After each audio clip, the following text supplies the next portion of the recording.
Ce torréfacteur, il m'a fait découvrir le café artisanal. Un café qui n'est pas brûlé, qui n'est pas amer, parce que en fait, on va maîtriser sa torréfaction. Il a commencé en fait à me faire déguster des cafés hyper aromatiques, des cafés qui te font voyager en fait. Quand je suis rentrée la première fois dans son atelier de torréfaction, mais j'ai senti ces odeurs, mais merveilleuses. Waouh, j'ai été émerveillée par ça.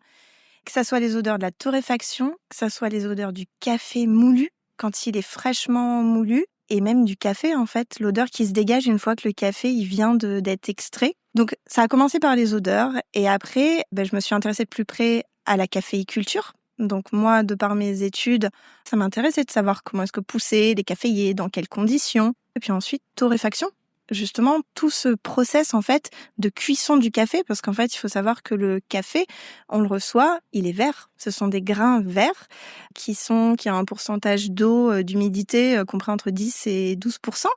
Et donc, lorsqu'on va le cuire, on va faire une cuisson à basse température et lentement pour en fait faire ressortir un maximum d'arômes et derrière avoir une tasse plaisante en fait.